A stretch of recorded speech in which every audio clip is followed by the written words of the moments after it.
स्वागत है mid cap मसाला में। मैं हूं सृष्टि शर्मा और अगले आधे घंटे मिड कैप स्पेस में क्या कुछ एक्शन देखने को मिल रहा है और इस एक्शन का आप कैसे फायदा उठाएं और कौन सी जगह पर आप ट्रेड कर सकते हैं, ये समझेंगे। अगले आधे घंटे हमारे एक्सपर्ट भी हमारे साथ जुड़ेंगे और साथ ही साथ उन तमाम फैक्टर्स पर चर्चा करेंगे जहां पर फिलहाल मार्केट की तरफ से असर देखने को मिल रहा है। सबसे पहले इंडेक्स की बात करें तो जी हां, ऊपरी स्तरों से दबाव जरूर है, क्योंकि कल ही हमने देखा था कि धीरे धीरे करके ही सही निफ्टी दिन के उच्चतम स्तर पे जाकर बंद हुआ, पर हां आज खुलते ही एक गिरावट हावी हुई। पर अच्छी बात यह है कि कहीं ना कहीं अपने आप को 25,100 के करीब होल्ड करने की कोशिश कर रहा है। वहीं निफ्टी बैंक की भी बात करें तो कल तो काफी उत्साह भरा था आईसीआईसीआई और एचडीएफसी बैंक ने, पर हां ऊपरी स्तरों से आज काफी गिरावट देखने को मिली है निफ्टी बैंक में। हालांकि निचले स्तरों से हल्की सी रिकवरी जरूर है, पर बहुत ज्यादा इंक्रीमेंटल या बहुत शानदार रिकवरी इसको नहीं बोलेंगे। पर मिड कैप स्पेस की बात करें तो यहां पर भी ऊपरी स्तरों से गिरावट जरूर देखने को मिली है, पर इसके अलावा ढेर सारे काउंटर्स हैं जहां पर एक्शन देखने को मिल रहा है। आइए आपको बताते हैं वो 3 टॉप काउंटर्स जहां पर खबर के लिहाज से फिलहाल आप एक्शन देख रहे हैं। बात करें पेटीएम की तो यहां पर आज एक्शन है, क्योंकि नतीजे तो आने वाले ही हैं और रीटिना स्वदेश पे ही हम लगातार हाईलाइट कर रहे थे जब पेटीएम 1000 रुपए के पार निकला।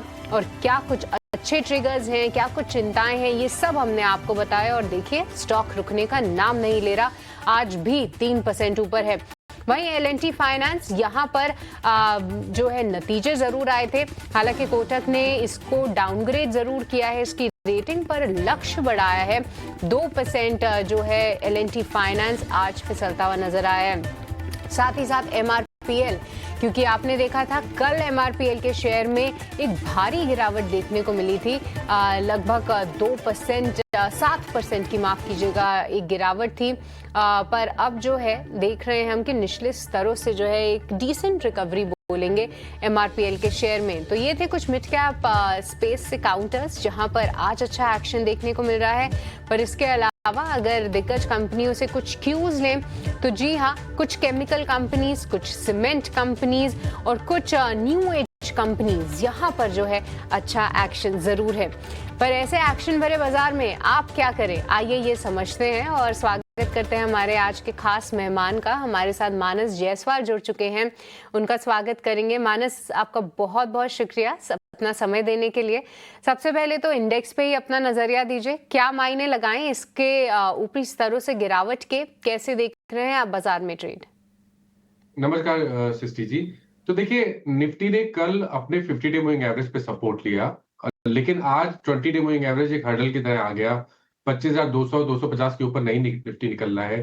तो अगर आपको एक फ्रेश लॉन्ग बनाना है जहां आप 300-400 रुपए पॉइंट्स के अपमूव की उम्मीद करते हैं, तो आपको वेट करना पड़ेगा। 25,250 के ऊपर जब निफ्टी निकले तभी खरीदारी करिए एग्रेसिव होके, क्योंकि अगर वो लेवल निकल जाएंगे तो शायद आपको पिछला हाई जो 25,600 650 है वो टेस्ट होते हुए दिखेगा। तो फ्रेश खरीदारी 25,250 के ऊपर करेंगे। लेकिन अगर आपने लॉन्ग पोजीशन बना रखी है तो मेरे ख्याल से जो कल का लो है उसके नीचे आपको स्टॉप लॉस लगा के चलना है। 24,875 के नीचे स्टॉप लॉस लगा लीजिए, पोजीशन को होल्ड करिए इस उम्मीद में कि 25,250 अगर निकल गया तो कम से कम 350 से 400 पॉइंट की रैली आपको निफ्टी दिखा सकता है। राइट, तो देखिए ये क्लियर व्यू निफ्टी पर आते हुए जहां पर 25,250 के पार निकले तब जो है कंस्ट्रक्टिव व्यू बनेगा निफ्टी के लिए। फिलहाल के लिए कोई बहुत इमीडिएट ट्रेड नहीं दिखाई दे रहा है निफ्टी में। पर जी हाँ, मिड कैप स्पेस में जबरदस्त एक्शन है। आइए एक एक करके चर्चा करते हैं उन सभी काउंटर्स की। पर उससे पहले मानस, आपसे समझना चाहेंगे कि आपके रेडार पे कौन से स्टॉक्स हैं, कहां पर हैं आपकी आज की कॉल्स? तो देखिए सृष्टि जी, 2 स्टॉक हैं जहां पर आप खरीदारी करके चल सकते हैं। पहला तो एक्साइड इंडस्ट्रीज है। एक्साइड में देखें तो हम काफी दिनों से कंसोलिडेशन देख रहे थे और ये कंसोलिडेशन 200 डे मूविंग एवरेज के नीचे हो रहा था। आज एक्साइड ने अपने 200 डे मूविंग एवरेज को ब्रेक किया है, उसके ऊपर निकला है, वॉल्यूम थोड़ी बेहतर देखने को मिल रहे हैं। आई थिंक एक मूव के लिए तैयार है एक्साइड। करंट लेवल्स पे एक्साइड में खरीदारी की जा सकती है। 390 रुपए का स्टॉप लॉस लगा लेंगे। 405 रुपए 405 तक के टारगेट पॉसिबल है एक्साइड में।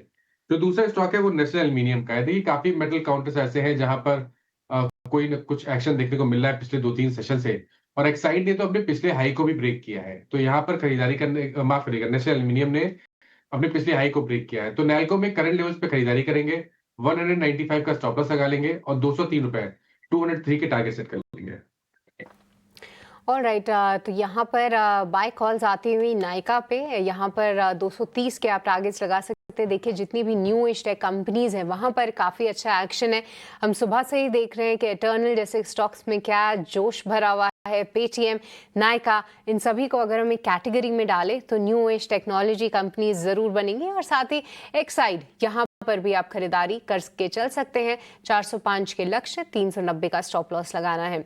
पर मानस, इसके अलावा पेटीएम भी एक वही स्टॉक है जहां पर नतीजों का वेट तो जरूर है, पर 1000 के पार जब ये स्टॉक निकला तो इसने पीछे मुड़ने का नाम नहीं लिया।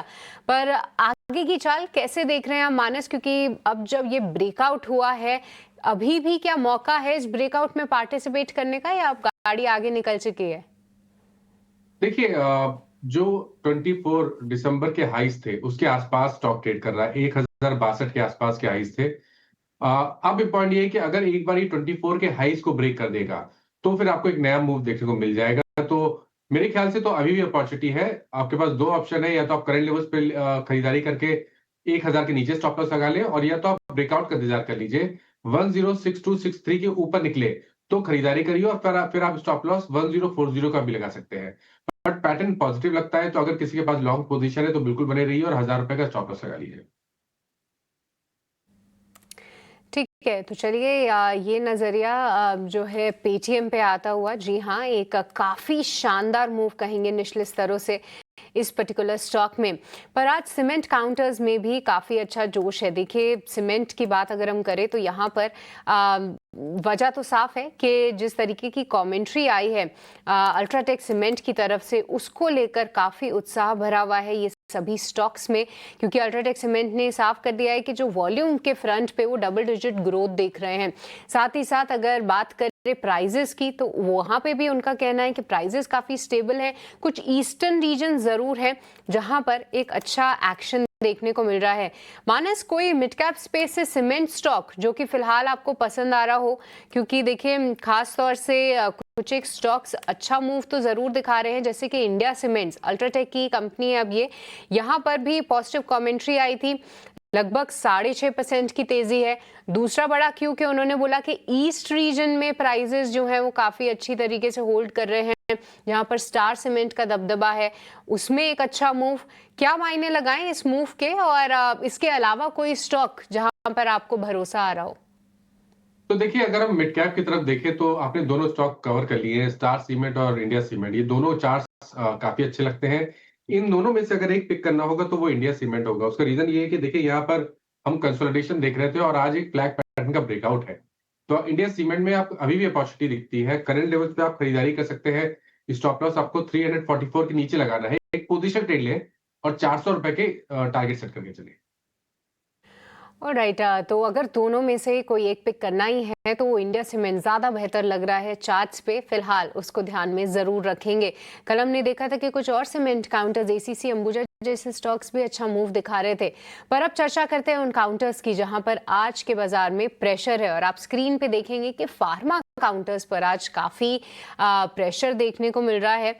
मानस, देखिए औरोबिंदो फार्मा, लुपिन, हाल फिलहाल इन्होंने मार्केट की रैली में कोई पार्टिसिपेट किया भी नहीं और नीचे के लेवल्स बनाते जा रहे हैं।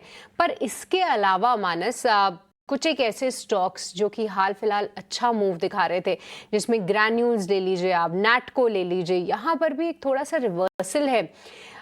दो सवाल, पहला कि क्या ये जो दिग्गज कंपनियां हैं, प्योर प्ले जेनरिक प्लेयर्स हैं, इनमें अंडर परफॉर्मेंस का दौर ज्यादा समय तक रहेगा? और दूसरा, क्या ये जो दूसरी कंपनियां थी स्मॉल कैप मिड कैप खेमे से, नैटको ले लीजिए, ग्रैन्यूल्स ले लीजिए, इनमें कोई मौके हैं गिरावट में खरीदने के? देखिए मेरा समझना यह है कि अगर आपको फार्मा में एक पोजीशन बना के चलना है तो आपको बहुत सेलेक्टिव होकर चलना पड़ेगा, क्योंकि ये वो सेक्टर नहीं है जो लगातार परफॉर्म कर रहा है। ये वो सेक्टर है जो कंसोलिडेट हो रहा है। तो आपको जो स्टॉक पिक करना है वो बहुत सेलेक्टिव होकर ही करना है। आप कोई भी स्टॉक फार्मा में पिक नहीं कर सकते। अगर दो स्टॉक पिक करने हो, एक लार्ज कैप स्पेस से और एक मिड कैप स्पेस से, तो जो सबसे पहला स्टॉक है वो सन फार्मा का रहेगा। देखिए सन फार्मा ने एक शॉर्ट टर्म बॉटम 1600 रुपए के आसपास बनाया था। स्टॉक कंसोलिडेट जरूर हो रहा है, लेकिन ऐसा लग रहा है कि स्टॉक ने 1600 के आसपास बॉटम बनाया है।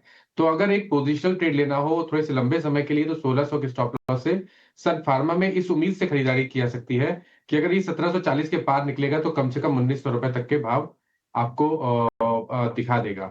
जो दूसरा स्टॉक मेरी नजर में है वो है नेटको का, क्योंकि देख रहे अगर आप नेटको के चार्ट देखें तो आपको नेटको फार्मा में अब बहुत क्लियर पैटर्न दिखेगा, हाई टॉप्स हाई बॉटम्स का ट्रेंड है। स्टॉक अपने 200 मूविंग एवरेज के ऊपर ट्रेड कर रहा है। तो इस स्पेस से अगर एक मिड कैप स्टॉक चूज करना है तो 975 के स्टॉप लॉस से नेटको फार्मा में खरीदारी की जा सकती है। जो नेक्स्ट टारगेट होगा वो 1175 के आसपास का हो सकता है। तो फार्मा स्पेस में बेहद सेलेक्टिव रहे, ये कॉल आती हुई मानस की, और कुछ एक स्टॉक्स भी उन्होंने हमारे लिए हाईलाइट किए। पर चलिए अब आगे बढ़ते हैं और ऑप्शन मार्केट का रुख करते हैं, और वक्त तो चला है आपको ऑप्शन की आज की रणनीति बताने का।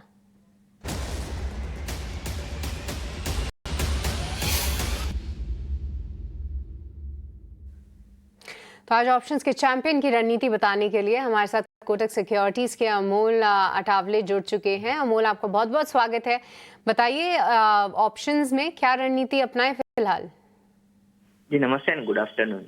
टेक महिंद्रा के साथ जाना चाहूंगा। पोजिशनल पॉइंट ऑफ व्यू से देख रहा हूँ जुलाई सीरीज का 1570 का कॉल ऑप्शन 15 रुपए के आसपास चल रहा है। पोजिशनली टारगेट निकल के 30 रुपीज के, और स्टॉप लॉस उसका रहेगा 9 रुपीज का। मैक्स प्रॉफिट उसमें हो सकता है 9000 रुपीज का, और मैक्स लॉस उसमें हो सकता है 3600 का। इंटरेस्टिंग फॉर्मेशन, एक बड़े करेक्शन के बाद मोमेंटम इंडिकेटर्स में एक ओवरसोल्ड फॉर्मेशन दिखा रहा है। दूसरा, अगर हम पैटर्न की तरफ देखते हैं तो एक डबल बॉटम सपोर्ट डेली और वीकली चार्ट्स के आसपास है। तो अगर यहाँ से टेक्निकल रिवर्सल आता है तो स्टॉक में एक टेक्निकल बाउंस बैक आने के चांसेस चार्ट्स पे दिख के आ रहे हैं। ऑलराइट, तो ये है आज के ऑप्शन की रणनीति, जहां पर टेक महिंद्रा पर कॉल ऑप्शन के जरिए आप ट्रेड ले सकते हैं। 15 रुपए पे आप 1570 रुपए का कॉल ऑप्शन ले, 30 रुपए का टारगेट, 9 रुपए का स्टॉप लॉस यहाँ पर आपको लगाना है। बहुत बहुत शुक्रिया अमोल आज की रणनीति बताने के लिए। पर इसी के साथ हम आपको ये भी बता दें कि 10 में से 9 लोगों को F&O स्पेस में नुकसान ही होता है, और ऑन एन एवरेज जो नुकसान है वो 1 लाख रुपए का होता है। तो इसको ध्यान में रखकर ही आप ट्रेड लें अगर आप इसमें ट्रेड ले रहे हैं तो, और अपने स्टॉप लॉसेस का ध्यान भी जरूर रखें। पर चलिए इसी के साथ वक्त तो चला एक छोटे से ब्रेक का। आप कहीं मत जाएगा, ब्रेक के उस पार हम जल्द लौटेंगे और ढेर सारी और रणनीतियां समझेंगे हमारे एक्सपर्ट के साथ। ब्रेक के बाद आपका स्वागत है मिड कैप मसाला में, और अब बात करें उन काउंटर्स की जहां पर खबरों के लिहाज से एक्शन देखने को मिल रहा है। तो पेटीएम है वो स्टॉक जहां पर नतीजों का इंतजार है, पर इस बार मार्केट की क्या उम्मीदें हैं पेटीएम से? क्या कुछ है जो कि शायद ऑलरेडी फैक्टर्ड इन हो पेटीएम के नंबर्स में और साथ ही स्टॉक की चाल में भी? आइए वो समझ लेते हैं। वरुण दुबे हमारे साथ जुड़ चुके हैं ये पूरी जानकारी लेकर। वरुण, बताइए क्या कुछ उम्मीदें रखें पेटीएम से? देखिए, पेटीएम के नतीजे अच्छे रहने वाले हैं। मोतीलाल ओसवाल का अनुमान हम मान के चले तो वहाँ पे उनका मानना है कि जो रेवेन्यूज़ है उसमें करीब 26.5% के आसपास की बढ़ोतरी होगी, और एडजस्टेड एबिटा जो है करीब 30 करोड़ रुपए के आसपास आने वाला है। उनका मानना है कि इस तिमाही में कंपनी फाइनली मुनाफा करने वाली है। करीब 2 करोड़ रुपये के आसपास का मुनाफा है, कोई बड़ा नहीं है, लेकिन घाटे से कंपनी जो है वो मुनाफे में आने वाली है, ये इनका कहना है। साथ ही साथ अगर आप देखेंगे जो कॉन्ट्रीब्यूशन प्रॉफिट है उसमें करीब 40% के आसपास की बढ़ोतरी होगी। हालांकि ये साल दर साल बढ़ोतरी है, तिमाही दर तिमाही अगर आप देखेंगे तो पिछले बार कंपनी को यूपीआई का इंसेंटिव मिला था, इस बार भी मिलेगा लेकिन कम होगा शायद। इसके लिए तिमाही दर तिमाही ये गिरता हुआ नजर आएगा, लेकिन साल दर साल कंट्रीब्यूशन प्रॉफिट जो है उसमें बढ़ोतरी होगी। कंट्रीब्यूशन मार्जिन जो है वो भी 50.3% से बढ़ के 55.6% पे आने का अनुमान है। पेमेंट और फाइनेंशियल सर्विसेज में करीब 34% के आसपास की बढ़ोतरी होगी, लेकिन कॉमर्स और क्लाउड सर्विसेज में अगर आप देखेंगे तो करीब 10-10.5% के आसपास की गिरावट आने का अनुमान लगाया जा रहा है। जीएमवी जो है उसमें करीब 23% के आसपास की बढ़ोतरी आपको देखने मिलेगी, और डिसबर्समेंट जो है उसमें करीब 25% के आसपास की बढ़ोतरी जो है वो ये कंपनी कर सकती है। यूपीआई पे किस तरह का इंसेंटिव मिलता है, आगे एबिटा को लेकर किस तरह का गाइडेंस कंपनी देती है, इस पे नज़र रखिएगा। लेकिन हाँ, बॉटम लाइन पे अगर आप देखेंगे तो इस बार कंपनी जो है वो मुनाफा करने वाली है, घाटे से मुनाफे में आ सकती है कंपनी, ये कहना है मोतीलाल ओसवाल का। ऑलराइट, बहुत बहुत शुक्रिया वरुण ये पूरी जानकारी देने के लिए। तो अच्छे नतीजों की ही उम्मीद है पेटीएम से। देखते हैं किस तरीके की डिलीवरी होती है, और साथ ही साथ स्टॉक में भी एक अच्छा एक्शन हम ऑलरेडी देख रहे हैं। पर चलिए कुछ और काउंटर्स पे चर्चा करते हैं जहां पर आज के सत्र में एक अच्छा मूव आ रहा है। और जब हम बात करें जोमेटो की तो देखिए यानी एटर्नल सुबह से एक अच्छा मूव तो दिखा ही रहा है, पर इसी से जुड़ी एक कंपनी है इन्फो एज, यहाँ पर भी एक अच्छा मूव है क्योंकि इन्फो एज के पास जोमेटो की कुछ हिस्सेदारी ज़रूर है। मानस, एक बार आपसे समझना चाहेंगे इन्फो एज की चाल आप कैसे देख रहे हैं, क्योंकि सुबह से ये जो 4% का मूव है कहीं ना कहीं बरकरार है। क्या रणनीति अपनाएं यहाँ पर? देखिए, शॉर्ट टर्म की बात करें तो जो पैटर्न है वो पॉजिटिव है क्योंकि स्टॉक हमने 200 मूविंग एवरेज के ऊपर निकला है, काफी बेहतर वॉल्यूम्स देखने को मिले हैं। तो यहाँ से जो गेन्स है वो और एक्सटेंड हो सकते हैं। आई थिंक 1525 1550 की रेंज में स्टॉक आ सकता है। लेकिन जब हम ब्रॉडर पिक्चर देखते हैं तो आई थिंक स्टॉक को 1550 के लेवल को ब्रेक करना बहुत जरूरी है, क्योंकि अगर 1550 के लेवल ब्रेक होगा तो ये मीडियम टू लॉन्ग टर्म के लिए एक बुलिश पैटर्न बन जाएगा। उसके बाद आपको करीब 300 से 400 रुपए की तेजी देखने को मिलेगी। लेकिन अगर आप ट्रेडर हैं तो आप पोजीशन को होल्ड कर सकते हैं, खरीदारी भी कर सकते हैं, लेकिन आपको 1424 का स्टॉप लॉस जरूर से लगाना है। राइट, तो ये नजरिया इन्फो एज को लेकर के शॉर्ट टर्म में थोड़ा सा मूव जरूर एक्सपेक्टेड है। देखते हैं किस तरीके का एक्शन दिखाता है इन्फो एज। पर जी हाँ, सुबह से ही एक अच्छी मजबूती इस स्टॉक में भी कायम हम देख रहे हैं। पर कुछ एक पेंट रिलेटेड काउंटर्स में आज हम देखें, हालांकि बर्जर पेंट और साथ ही साथ एशियन पेंट्स में कुछ इतना उछाल या इतना उत्साह नहीं है। बट एक स्टॉक एक्जो नोबल जो कि हाल फिलहाल काफ़ी सुर्खियों में भी था, अब इसका अधिग्रहण या इस पे स्टेक सेल भी हो चुका है। मानस, एक बार इस पे राय दीजिए, क्या कुछ इंटरेस्टिंग दिख रहा है चार्ट्स पे, क्योंकि ये स्टॉक में एक अच्छा मूव आज के सत्र में है। इंटरेस्टिंग चार्ट्स हैं क्योंकि स्टॉक ने कल ही एक फ्लैग पैटर्न के ब्रेकआउट के इंडिकेशन दिए थे और अब स्टॉक ने एक प्राइस ब्रेकआउट दिया है। करीब 3775 के आसपास एक रेजिस्टेंस था, स्टॉक ने उसको ब्रेक किया है। तो अब जो नेक्स्ट टारगेट होंगे वो 4024 के आसपास के रहेंगे। तो बिल्कुल बने रहिए यहाँ पर। एक थोड़ा सा आपको शायद थोड़ा पेशेंस रखना पड़ेगा, लेकिन आप 10 डे मूविंग एवरेज के नीचे स्टॉप लॉस लगा के पोजीशन को होल्ड कर सकते हैं। तो आपके जो स्टॉप लॉस के स्तर है वो 3649 के आसपास के रहेंगे।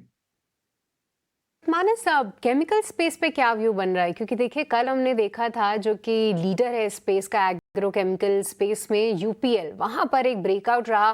ब्रेकआउट के बाद मजबूती स्टॉक में बरकरार थी, काफी अच्छा मूव था। बट आज यूपीएल देख लें, टाटा केमिकल्स देख लें, ये जो लीडर्स हैं केमिकल स्पेस में वो पहले चाल दिखा रहे हैं। क्योंकि मानस, ये जानने वाली बात है कि पिछले 3 साल में अगर देखें तो किसी भी कंपनी ने बहुत बड़ा आउट परफॉर्मेंस नहीं दिखाया है। और जब एक सेक्टर टर्न की बात होती है तो पहले लीडर्स पार्टिसिपेट करें, उसके बाद हम देखते हैं मिड और स्मॉल कैप की कंपनीज भी अच्छा मूव दिखाती हैं। ऐसे में कोई केमिकल स्टॉक जो कि आपको लग रहा है कि अब चलने के लिए तैयार है इन स्तरों से? देखिए, यूपीएल में तो देर हो चुकी है ट्रेडिंग के हिसाब से, क्योंकि यहाँ पर ऑलरेडी हमने 5-6 दिन में अच्छा खासा मूव देख लिया है। तो मेरा समझना यह है कि यूपीएल में आप करंट लेवल्स पे खरीदारी ना करें, कभी कोई डिप मिले तो खरीदारी करें। पैटर्न बहुत पॉजिटिव है, आप उम्मीद कर सकते हैं कि करीब 800 रुपए तक की रैली स्टॉक दिखा सकता है, लेकिन करंट लेवल्स पे नहीं, गिरावट पे खरीदारी करने की राय रहेगी। इसी स्पेस से अगर कहीं करंट लेवल्स पे खरीदारी करनी है तो टाटा केमिकल्स है, जहां पर स्टॉक ने हाई टॉप हायर बॉटम्स का कंफर्मेशन दिया है। स्टॉक अपनी 200 मूविंग एवरेज के ऊपर निकला है, तो यहाँ पर आप खरीदारी कर सकते हैं। 930 रुपए के स्टॉप लॉस से आप खरीदारी कर सकते हैं। नेक्स्ट टारगेट 1050 के आसपास का हो सकता है। तो टाटा केमिकल्स यहाँ पर जो है ध्यान रखें, यूपीएल में भी मूव तो है पर थोड़ी देर ज़रूर हो चुकी है, ये मानस का मानना है। पर मानस, इसी के साथ आपका बहुत बहुत शुक्रिया करना चाहेंगे, आज अपने वक्त निकाला और तमाम स्टॉक्स पर हमसे चर्चा की और अपना व्यू भी फिलहाल शेयर किया। पर चलिए इसी के साथ मुझे भी दीजिए इजाज़त। बहुत बहुत शुक्रिया हमारे साथ जुड़ने के लिए। पर आप कहीं मत जाएगा क्योंकि ब्रेक के उस पार मार्केट से जुड़ा पूरा एक्शन ऐसे ही बरकरार रहेगा ET Now स्वदेश पे, और अगला शो रहेगा कॉर्पोरेट कनेक्शन, तो उसके लिए बने रहिए।